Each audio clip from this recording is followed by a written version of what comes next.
I was struggling with drugs and alcohol last year, and I was out of work. She came to our program because she had gone to DHS and said, I really think I need help because I'm a drug and alcohol addict. When I went before the judge to give, for my grandma to get custody of my kids, she was naming different places, and when she said Dorcas House, I remembered the word Dorcas is in the Bible.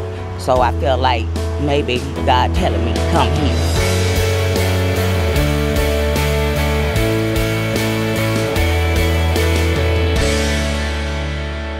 She kind of slowly earned our trust. You know, she'd tell us a little bit and then tell us another little bit.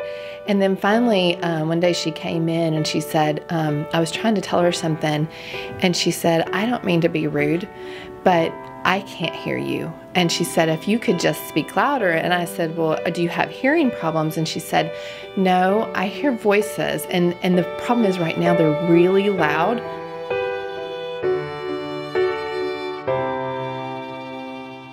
What would you do if you knew that the world was coming to an end tonight? Would you run or attempt to hide?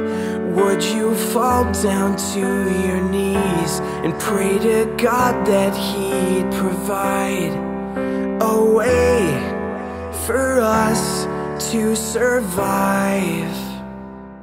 When I first heard Lakesha's story, it took me about 2 weeks to get over it. And Michelle asked me one time, and I said, Michelle, I would tell you, but I said, I'm just telling you, it's gonna really hurt your heart. It's just one of those, especially when you see her and you know her and you love her, you just think it's just unimaginable what she went through. She went through severe abuse, sexual abuse by a family member. Always protecting her sisters, always making sure that they were okay at her own expense. Some of her earliest memories are that she would have doll clothes or things like that, and she would go to a friend's house and she would see, like in the cabinet, she would see rice or things like that. And so she found a way to tell her friends, like she would say, like, you know, I don't really like these doll clothes and I like rice better. And then they would be like, well, do you want to trade? And she'd be like, yeah, I'll trade with you. This whole nonchalant, because that's the way she made sure that her siblings had food. It just seemed like when you look at it, you almost want to go, God, why wasn't there someone ever there to just say, hey, I'll protect you? Why? Why would you? And then it was like, I just felt like the Lord was like, there was you. There was Michelle. There was the Dorcas House. You know what I mean? That He was making a way. He had a plan. He was executing that plan to make sure she got freedom, that she knew about the love of God. And on the one hand, there's sometimes when people say, I don't know why I had to wait so long to, you know, get da-da-da. And I say, yeah, but you know what? Some people never do. Some people never get freedom. Some people never get help. Some people never get healing. And you did. You didn't go through your whole life without it.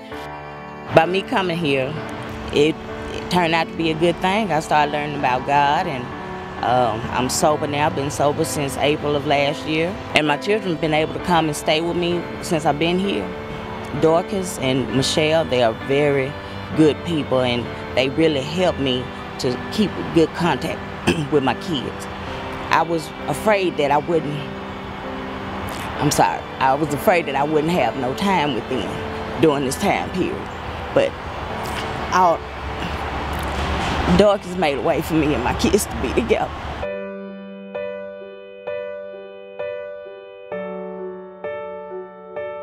I feel so good about you being here and being more of a good parent to us. Well, to me, you always was, but since we're here, you talk to us about more important things and try to get us in the church and learn about the Bible and stuff. And I'm just proud.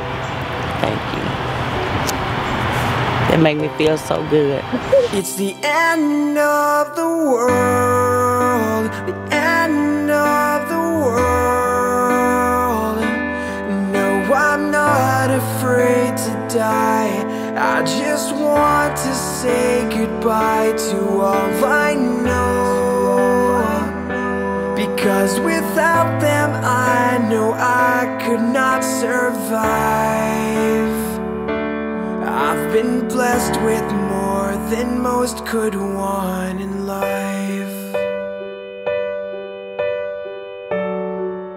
Than most could want in life. I've been blessed by more than most. Than most could want in life.